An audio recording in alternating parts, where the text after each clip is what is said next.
Episode की starting होती है। कुछ टीनेजर्स पार्टी कर रहे होते हैं, साथ ही एक बहुत कॉमन गेम खेल रहे होते हैं जिसका नाम था truth and dare. Music loud होता है। पार्टी में सब ड्रिंक्स और ड्रग्स ले रहे होते हैं। नशे की हालत में सबकी आंख लग जाती है। कुछ देर बाद जैसे सब उठते हैं तो देखते हैं कि एक लड़की जिसका नाम था फाई, वो फ्रीज हो गई थी। उसकी सांसें चलना बंद हो जाती हैं। जैसे ही सबको ये पता चलता है सब डर जाते हैं और पैनिक मोड में आ जाते हैं। ये कैप्टन जेड, मेन लीड, जो एक ड्रग सप्लायर के पीछे भाग रहा होता है, उसको पकड़ के उससे ड्रग डीलर का नाम पूछता है। पहले तो लड़का बोलता है कि ये ड्रग्स नहीं, विटामिन सी का पाउडर है। पर जैसे ही गन का ट्रिगर दबाता है कैप्टन जेड, तो वो सबको सच सच बता देता है। फिर कैप्टन जेड उसको अरेस्ट करा देता है। इसी बीच कैप्टन जेड को एक फोन आता है। सामने से आवाज घबराई हुई होती है। वो बताता है कि अकारा यूनिवर्सिटी में कुछ स्टूडेंट्स पार्टी कर रहे थे। पार्टी के दौरान एक स्टूडेंट की डेथ हो गई। कमांडर डॉन के ऑर्डर हैं कि आप जल्द से जल्द यहाँ पहुंचिए। इसमें एमपी रत्ना का बेटा भी इन्वॉल्व है। मामला काफी सेंसिटिव है। साथ ही एक इम्पोर्टेंट बात बताई जाती है कि एक इंस्पेक्टर जो कि इन्वेस्टिगेशन के लिए अब्रॉड से यहाँ ट्रांसफर ले रहा है। कैप्टन जेड अपनी गाड़ी से केस वाली जगह की तरफ जा रहा होता है। वह काफी सीरियस मूड में होता है। तभी अचानक से एक कार आती है और कैप्टन जेड की गाड़ी को आगे बढ़ने से रोकने की कोशिश करती है। यह देखकर कैप्टन जेड को बहुत गुस्सा आता है। वह तुरंत अपनी गाड़ी आगे लगाकर उस कार का रास्ता रोक देता है। अब यहाँ होती है एक खट्टी मीठी नोकझोंक। कैप्टन जेड कार के पास जाकर पूछता है, इतनी जल्दी किस बात की है? रोड के रूल्स दिख नहीं रहे क्या? गाड़ी के अंदर जो इंसान बैठा होता है वो भी बहुत एटीट्यूड में जवाब देता है। दोनों के बीच थोड़ी तेज बातचीत हो जाती है, पर सीन ज्यादा फाइट वाला नहीं बल्कि फन और टीजिंग टाइप का होता है। आखिर में कैप्टन जेड अपनी अथॉरिटी दिखाता है। वो उस इंसान को ट्रैफिक रूल्स तोड़ने के लिए एक टिकट दे देता है और बोलता है अगली बार रोड के रूल्स फॉलो करना, वरना ज्यादा प्रॉब्लम हो सकती है। इतना कहकर कैप्टन जेड वहां से निकल जाता है और पीछे छोड़ देता है उस इंसान को। कैप्टन जेड क्राइम सीन पर पहुंच चुका होता है। पूरा एरिया पुलिस टेप से कवर होता है। फॉरेंसिक टीम अपना काम कर रही होती है और माहौल काफी सीरियस और टेंस होता है। कैप्टन जेड को यहाँ आकर पता चलता है कि एक लड़की की डेथ हो चुकी है। लड़की की एज सिर्फ 22 साल की थी। इन्वेस्टिगेशन पहले से ही स्टार्ट हो चुकी है। तभी उसका कोवर्कर अपडेट देता है कि सर इन्वेस्टिगेशन चालू है और जो इंस्पेक्टर अब्रॉड से आने वाला था वो आ चुका है। यह सुनते ही कैप्टन जेड थोड़ा सरप्राइज्ड हो जाता है। जैसे ही कैप्टन जेड उस इंस्पेक्टर से मिलता है तो एक शॉकिंग बात सामने आती है। ये वही इंस्पेक्टर होता है जो थोड़ी देर पहले उसे कार में मिला था।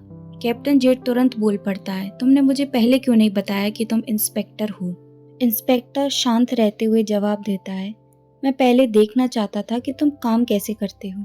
इस पर कैप्टन जेड थोड़ा ताना मारते हुए बोलता है, तुम्हारे जैसे बहुत आते हैं। शुरुआत में सब बड़े हीरो बनते हैं, घर के जैसे कॉन्फिडेंस दिखाते हैं, लेकिन थोड़े टाइम बाद सब ठंडे पड़ जाते हैं। यह सुनकर इंस्पेक्टर भी पीछे नहीं रहता। वो सीधे और प्रोफेशनल टोन में बोलता है, और मुझे उन लोगों से प्रॉब्लम होती है जो बिना यूनिफॉर्म के काम करते हैं, बिना प्रॉपर एविडेंस के लोगों को अरेस्ट कर लेते हैं। इंस्पेक्टर आगे क्लियरली कहता है, मैं प्रोटोकॉल के अकॉर्डिंग काम करता हूँ, पावर और अथॉरिटी दिखाने के लिए नहीं, बल्कि इसलिए काम करता हूँ ताकि हर डिसीजन लीगली ले सकूं। यहाँ दोनों के बीच ईगो क्लैश दिखाई देता है। एक टेंशन क्लियरली फील होती है। यहाँ पे हम ऑडियंस को क्लियरली समझ आता है कि ये दोनों एक ही केस पर काम करने वाले हैं और दोनों का डील करने का तरीका बिल्कुल अलग है। इसी बीच इंस्पेक्टर फॉरेंसिक टीम से रिपोर्ट के बारे में पूछता है कि डेथ का एग्जैक्ट रीजन क्या है, कोई इंजरी, पॉइजनिंग या कुछ और। तभी इंस्पेक्टर कामिन और कैप्टन जेड के बीच फिर से बातचीत होती है। कैप्टन जेड थोड़े कैजुअली टीजिंग टोन में पूछता है, तुम अभी अब्रॉड से आए हो ना, तुम्हें देखकर क्या लगता है, ये मर्डर है या सुसाइड? इंस्पेक्टर कामिन सीधा और सीरियस जवाब देता है, मुझे लगता है तुमने बहुत ज्यादा मूवीज देखी हैं। मैं बिना एविडेंस के किसी कंक्लूजन पर जंप नहीं करता। यह बात कैप्टन जेड को थोड़ी चुभ जाती है। वह तुरंत बोलता है, फिर क्यों ना हम एक कंपटीशन रख लें, देखते हैं ये केस पहले कौन सॉल्व करता है। इंस्पेक्टर कामिन इस पर क्लियरली मना कर देता है, मैं किसी पब्लिक सफरिंग को गेम में कन्वर्ट नहीं करना चाहता। कैप्टन जेड थोड़ा सरकास्टिक होते हुए बोलता है, ये तो अच्छी बात है ना, कंपटीशन से केस जल्दी सॉल्व हो जाएगा। या फिर तुम इस बात से डर रहे हो कि तुम मुझसे जीत नहीं पाओगे? अब इंस्पेक्टर कामिन भी शांत रहकर लेकिन स्ट्रॉन्ग टोन में जवाब देता है, अगर तुम ऐसा चाहते हो तो ठीक है, लेकिन एक बात याद रखना, मुझे हारने की आदत नहीं है। कैप्टन जेट बिना पीछे हटे बोलता है, हारने की आदत तो मुझे भी नहीं है। यहीं पर सीन खत्म होता है। कैप्टन जेट रूम के अंदर जाता है। अंदर का माहौल काफी टेंस होता है। तभी कैप्टन जेट की नजर पड़ती है और वो शॉक हो जाता है क्योंकि उसका छोटा भाई वहीं बैठा होता है। कैप्टन जेट तुरंत पूछता है, तुम यहाँ क्या कर रहे हो? इसी बीच पीछे से कुछ ऑफिशियल्स बोलते हैं, सर ये उन 7 सस्पेक्ट में से एक है जो मर्डर वाली रात वहाँ मौजूद था। यह सुनते ही कैप्टन जेट के पैरों तले जमीन खिसक जाती है। उसके लिए यह केस अब सिर्फ ड्यूटी नहीं पर्सनल बन चुका है। तभी इंस्पेक्टर कामिन की एंट्री होती है। वो सिचुएशन को देखते ही बोलता है, तुम्हारा छोटा भाई इस केस में सस्पेक्ट है, इसलिए तुम इस केस की पूछताछ नहीं कर सकते। इंस्पेक्टर कामिन आगे क्लियरली कहता है, तुम यहीं वेट करो जब तक मैं अंदर जाकर सबको इन्वेस्टिगेट करता हूँ। कैप्टन जेट थोड़ा इमोशनल लेकिन स्ट्रॉन्ग बनकर बोलता है, अगर मेरा भाई इस केस में शामिल निकला तो मैं खुद उस पर चार्जेस लगाऊंगा। इंस्पेक्टर कामिन बिना इमोशन दिखाए बोलता है, तुम बाहर ही वेट करो, मैं ही अंदर जाकर इन्वेस्टिगेशन करूंगा। और जाते जाते वो एक और बात क्लियर कर देता है, और रही बात केस को पहले सॉल्व करने वाले गेम की, खैर उसको तो तुम भूल ही जाओ। अब इंस्पेक्टर कामिन एक एक कर सबसे पूछताछ करने के लिए रेडी था। पहला सस्पेक्ट होता है कैप्टन जेट का छोटा भाई जे। इंस्पेक्टर कामिन कामली पूछता है, तुम रात को क्या कर रहे थे? पार्टी के टाइम क्या हो रहा था? तब कैप्टन जेट कंट्रोल रूम से बोलता है, गलती से भी झूठ बोलने की कोशिश मत करना, सब कुछ सच सच बताना। जे थोड़ा नर्वस होता है लेकिन सीधा जवाब देता है। इंस्पेक्टर कामिन अपनी इन्वेस्टिगेशन स्टार्ट करता है और पूछता है, क्या तुम एवेंजर्स इंजीनियर ग्रुप में हो? जय बोलता है, जी हाँ। इंस्पेक्टर आगे पूछता है, तुम बताओ उस रात क्या हुआ था? जय बताता है, हम फैकल्टी के स्टोरेज रूम में पार्टी कर रहे थे, वहीं ड्रिंक्स कर रहे थे और कुछ गेम खेल रहे थे। इंस्पेक्टर कामिन थोड़ा डिटेल में पूछता है, कौन सा गेम? जय बोलता है, ट्रुथ एंड डेयर। इंस्पेक्टर कामिन और क्लियरली पूछता है, और क्या हुआ उस रात? जय थोड़ा हेजिटेट होते हुए बोलता है, हम सब वहाँ पार्टी कर रहे थे, लेकिन धीरे धीरे एक के बाद एक सब नशे की हालत में बेहोश हो गए। मैं सबसे आखिर में बेहोश हुआ था। और एक और बात जय ऐड करता है, उस रात को चैंप जल्दी जाने के लिए तैयार था, लेकिन फाई और शेरन ने उसे मनाकर वहीं रोक लिया।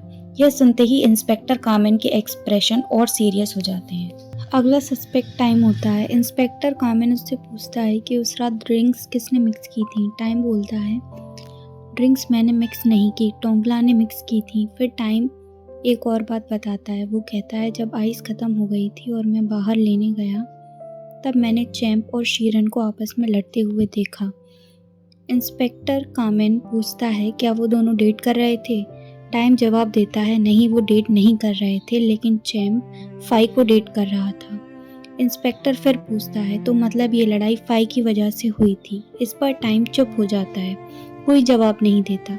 फिर इंस्पेक्टर कामिन एक इम्पोर्टेंट सवाल पूछता है, तुमने एम्बुलेंस को फ़ोन किया, पुलिस को क्यों नहीं? टाइम बोलता है, इस सवाल का जवाब आप बेला और तार से पूछिए। और यहीं से केस और ज़्यादा उलझ जाता है। इंस्पेक्टर कामिन अगले सस्पेक्ट बेल को बुलाते हैं। वो बेल से सीधा सवाल करता है, क्या सिर्फ तुमने और तार ने पुलिस को बुलाने से मना किया था? बेल जवाब देती है, मुझे इस सब से कोई मतलब नहीं था। फिर बेल अपनी सफाई देती है, मैंने पुलिस को इसलिए मना किया था क्योंकि मुझे नहीं लगा था कि सिर्फ ड्रिंक से कोई मर सकता है। बेल कहती है, मैं तो बस एम्बुलेंस को बुलाना चाहती थी ताकि उसकी जान बच सके। वो ये भी कहती है, अगर बाकी लोग चाहते तो पुलिस को बुला सकते थे, मैंने किसी को नहीं रोका। बेल फिर साफ साफ तार का नाम लेती है और बोलती है, पुलिस को बुलाने से तार ने रोका था क्योंकि उसने बहुत ज़्यादा ड्रग्स ले रखे थे। और बेल के हिसाब से इसमें कोई शक नहीं है कि तार ने पुलिस को क्यों नहीं बुलाने दिया। अगले सीन में इंस्पेक्टर कामिन तार से पूछताछ शुरू करते हैं। तार बोलता है, मुझे पता है ये सब आपको बेला ने बताया होगा। फिर तार बेल पर इल्ज़ाम लगाता है और कहता है, बेल खुद को स्मार्ट समझती है, उसने पहले भी एक जूनियर लड़की का चेहरा तक खराब कर दिया था। तार बोलता है वो हर किसी से लड़ती रहती है क्योंकि उसके पास स्ट्रॉन्ग बैकअप है। वो सबके कनेक्शंस गिनाता है। बेल के पापा पुलिस ऑफिसर हैं, चैंप के पापा एमपी हैं और जय का भाई इंस्पेक्टर है। फिर इंस्पेक्टर कामिन सीधा सवाल पूछता है, क्या तुम ड्रग्स लेते हो? तार तुरंत जवाब देता है, नहीं, मैंने ड्रग्स बहुत सालों पहले छोड़ दिए हैं। वो खुद को बिल्कुल साफ बताता है और बोलता है, मैं बिल्कुल क्लीन हूँ, मैंने कुछ भी गलत नहीं किया है। और यहीं से शक और गहरा हो जाता है। अगला सस्पेक्ट टोंकला होता है। इंस्पेक्टर कामिन उससे पूछता है, उस रात क्या हुआ था? टोंकला बोलता है, कुछ खास नहीं। वो बताता है, हम सब एक एक करके पार्टी में आए थे, चैंप और फाई लास्ट में आए थे। टोंकला कहता है, फिर हमने ड्रिंक्स किए और धीरे धीरे सब नशे में धुत हो गए। वह एक इम्पोर्टेंट बात बताता है कि सबसे पहले जिसको नशा चढ़ा था वो तार था। इंस्पेक्टर कामिन फिर पूछता है, तुम्हें क्या लगता है ये सब किसने किया होगा? इस पर टोंकला सीधा चैंप का नाम लेता है और बोलता है, मुझे लगता है ये चैंप ने किया है। वो रीज़न देता है, उसकी गर्लफ्रेंड मर चुकी है लेकिन वो बिल्कुल भी रिएक्ट नहीं कर रहा। टोंकला कहता है, उसके चेहरे पर ना दर्द है ना शिकन, जैसे उसे कोई फ़र्क ही ना पड़ा हो। और इसी बात पर इंस्पेक्टर कामिन का शक चैंप पर और ज़्यादा बढ़ जाता है। अब नेक्स्ट सस्पेक्ट चैंप होता है। इंस्पेक्टर कामिन उससे आराम से पूछता है, क्या तुम दोनों डेट कर रहे थे? चैंप बिना झिझक जवाब देता है, हाँ, हम दोनों डेट कर रहे थे। वो अपनी गर्लफ्रेंड के बारे में कहता है, वो एक बहुत ही प्यारी और नॉर्मल लड़की थी। इंस्पेक्टर कामिन फिर एक टफ सवाल करता है, तुम्हारी गर्लफ्रेंड मर चुकी है, फिर तुम सैड क्यों नहीं दिखाई दे रहे? इस पर चैंप शांत रहकर बोलता है, मैं शॉक में हूँ और मैं अपने इमोशंस बहुत अच्छे से हाइड कर सकता हूँ। फिर चैंप कहता है, अब तुम्हारी क्वेश्चनिंग हो गई हो तो मैं यहाँ से जा रहा हूँ। इस पर इंस्पेक्टर कामिन गुस्से में बोलते हैं, नहीं, तुम एक सस्पेक्ट हो, तुम्हें यहीं रुकना पड़ेगा। इस पर चैंप गुस्से में बोलता है, कितने सारे फालतू क्वेश्चन हैं तुम्हारे, मेरा टाइम वेस्ट हो रहा है। और चैंप का यह गुस्सा इंस्पेक्टर कामिन के लिए एक और रेड फ्लैग बन जाता है। इतने में कंट्रोल रूम से कैप्टन जेड बाहर आता है और शीरन से अपनी पूछताछ शुरू कर देता है। कैप्टन जेड पूछता है, चैंप और फाई का रिलेशन कैसा था? शीरन साफ जवाब देती है, चैंप और फाई गर्लफ्रेंड बॉयफ्रेंड थे और ग्रेजुएशन के बाद शादी करने वाले थे। उसके बाद कैप्टन जेड शीरन से पूछता है कि चैंप का बिहेवियर यूनिवर्सिटी में कैसा था। शीरन बताती है कि वह एक फन लविंग पर्सन था और उसके बहुत सारे दोस्त थे क्योंकि वो बहुत पैसे वाला इंसान है। फिर कैप्टन जेड एक इम्पॉर्टेंट सवाल पूछता है कि तुम्हें क्या लगता है फाई के साथ क्या हुआ होगा? इस पर शीरन बोलती है, फाई को स्टोमक अल्सर की शिकायत थी और उसका ड्रिंक करना साफ मना था। कल जब हमने उसको पार्टी में पीने से मना किया तो उसने बोला कि अभी सब कुछ ठीक है, अगर कुछ गलत होगा तो वो खुद बता देगी। शीरन का मानना है कि उसकी डेथ ज़्यादा ड्रिंक करने की वजह से ही हुई है। और फिर इतने में ही अंदर से एक आवाज़ आती है। इंटेरोगेशन रूम के अंदर अचानक एमपी रतन आ जाते हैं अपने बेटे चैंप को लेने। वो गुस्से में इंस्पेक्टर कामिन से बोलते हैं, तुमने मेरे बेटे को क्यों पकड़ रखा है? उसने कुछ भी गलत नहीं किया, अब तुम डायरेक्ट मेरे लॉयर से बात करना।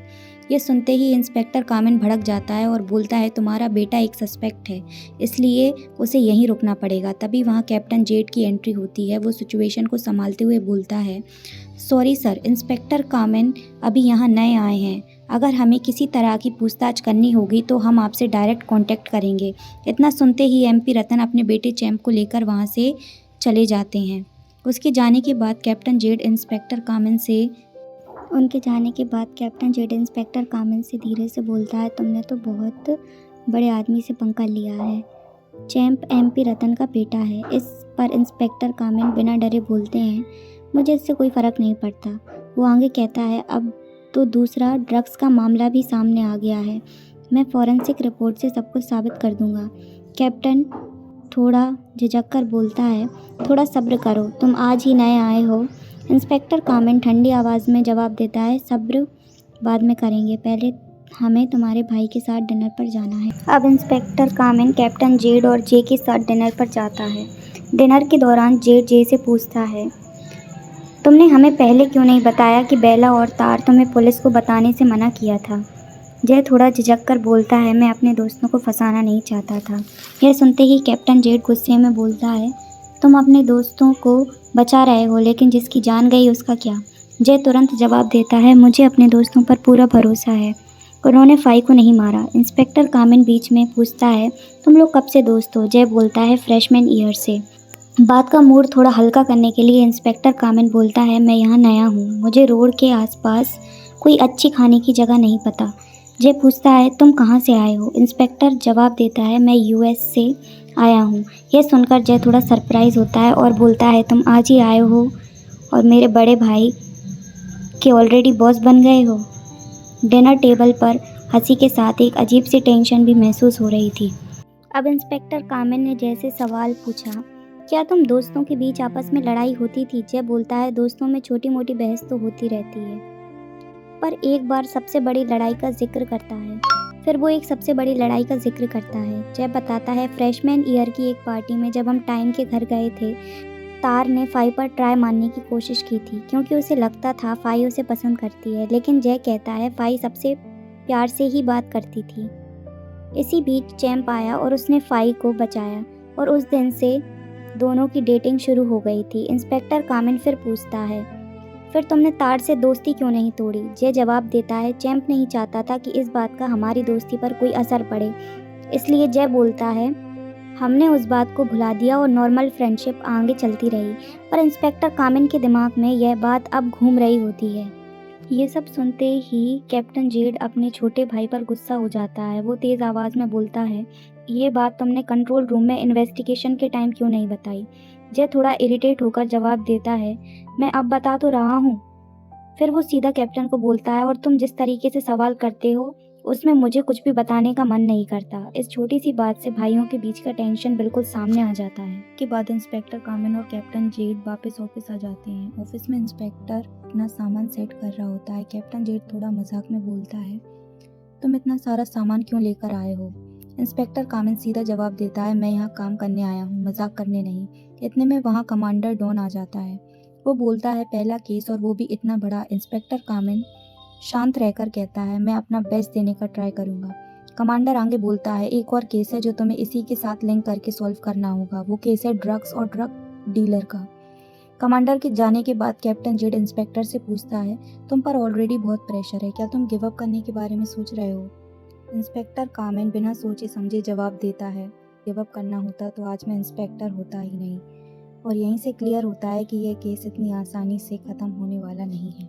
अगले सीन में हम देखते हैं कि कैप्टन जेड इंस्पेक्टर कामिन से कहता है कि तुम काफ़ी परेशान लग रहे हो। इस पर इंस्पेक्टर कामिन जवाब देता है कि उसे लग रहा है कि ये सब उससे कुछ छुपा रहे हैं। इंस्पेक्टर आगे कहता है कि पूरे केस का सबसे बड़ा झूठा तार है। फिर कामिन बोलता है अगर हमें यह पता चल जाए कि तार ड्रग्स कहाँ से लेता है तो हम आसानी से केस के बारे में कुछ और पता लगा सकते हैं। इसी बीच सीन शिफ्ट होता है और हमें दिखाया जाता है कि तार के हाथ में एक एनवेलप है जिसके ऊपर ट्रुथ एंड डेयर लिखा है। उस एनवेलप को देखकर तार काफ़ी ज़्यादा घबरा जाता है। घबराहट के मारे तार तुरंत चैंप को फ़ोन लगाता है और फ़ोन पर गुस्से और टेंशन में बोलता है क्या तुम मेरे साथ मजाक कर रहे हो? क्या तुम्हें ड्रिंक मी बार के बारे में कुछ पता है? इस पर कैप्टन जेड बोलते हैं कि हाँ मुझे पता है। यहीं से क्लियर हो जाता है कि कैप्टन जेड सिर्फ एक नॉर्मल ऑफिसर नहीं है बल्कि उनके पास इन्फॉर्मेशन भी है। इसके बाद दोनों ऑन फील्ड इन्वेस्टिगेशन के लिए निकलते हैं। दोनों एक चिकन स्टॉल पर जाकर खड़े हो जाते हैं। बाहर से ये बिल्कुल नॉर्मल लगता है जैसे कोई भी कस्टमर चिकन लेने आया हो। कैप्टन जेड चिकन लेने के बहाने स्टॉल वाले से बात करते हैं, लेकिन असल में वो कोड लैंग्वेज यूज़ करता है। वो सीधा कुछ नहीं बोलता बल्कि एक खास तरीके से एनवेलप मांगता है। स्टॉल वाला बिना ज़्यादा सवाल किए उसे वो एनवेलप दे देता है। इसी मोमेंट पर हमको समझ आता है कि ये कोई नॉर्मल स्टॉल नहीं है। इस एनवेलप से ये प्रूफ मिलता है कि कैप्टन जेड के अपने सीक्रेट सोर्सेज हैं और उन्हीं सोर्सेज के थ्रू उसे ड्रग डीलर के बारे में ऑलरेडी जानकारी है। इंस्पेक्टर कैप्टन जेड अब समझ जाता है कि केस जितना सिंपल लग रहा है असल में उतना सिंपल नहीं है। चिकन स्टॉल से क्लू मिलने के बाद अब इंस्पेक्टर कामिन और कैप्टन जेड सीधा बार में एंट्री लेते हैं। जैसे ही दोनों बार के गेट पर पहुंचते हैं एक बाउंसर उन्हें रोककर पूछता है सर क्या आपके नाम से कोई टेबल बुक है? इस पर कैप्टन जेड बिल्कुल कॉन्फिडेंस के साथ बोलता है हाँ जेड नाम से टेबल बुक है। बाउंसर लिस्ट चेक करता है, बिना किसी डाउट के दोनों को बार के अंदर आने देता है। बार के अंदर घुसते ही कैप्टन जेड तुरंत सिचुएशन संभाल लेता है। वो इंस्पेक्टर के कान में धीरे से बोलता है अब नॉर्मल कपल की तरह बिहेव करो। वो इंस्पेक्टर को बेब बोलकर डिनोट करता है ताकि कोई शक ना करे। इस पर इंस्पेक्टर के दिमाग में थॉट्स चलने लगते हैं, क्या मुझे इसी टाइप का रोल प्ले करने को मिला है? कैप्टन जेड उसकी कन्फ्यूज़न देखकर बोलता है मैं यहाँ बस नॉर्मल लोगों की तरह बिहेव कर रहा हूँ, just go with the flow. और बिना किसी वार्निंग के कैप्टन जेड अचानक इंस्पेक्टर कामिन के गाल पर किस कर देता है। इंस्पेक्टर थोड़ा ऑकवर्ड हो जाता है। वो तुरंत नैपकिन उठाता है और अपने चीक को साफ करता है। सिर्फ इतना ही नहीं, वो वही नैपकिन लेकर टेबल को भी साफ कर देता है जैसे उसे आदत हो। इस पर कैप्टन जेड हल्का सा स्माइल करता है और बोलता है, क्या तुम अक्सर बार की टेबल साफ करते रहते हो? ये लाइन सीन में थोड़ा ह्यूमर लाती है, लेकिन टेंशन अभी भी बार के माहौल में बनी रहती है। अब बार में दोनों अपनी टेबल पर बैठ चुके होते हैं। इतने में वेटर उनके पास आता है ऑर्डर लेने। इंस्पेक्टर कामली बोलते हैं कि मुझे स्पार्कलिंग वाटर चाहिए। कैप्टन जेड थोड़ा स्टाइल में बोलता है, मेरे लिए एक ड्रिंक। इस पर इंस्पेक्टर तुरंत रिएक्ट करता है और कहता है, मैं काम के टाइम पर ड्रिंक नहीं लेता। ये लाइन क्लियरली दिखाती है कि इंस्पेक्टर अपनी ड्यूटी को लेकर कितना सीरियस है।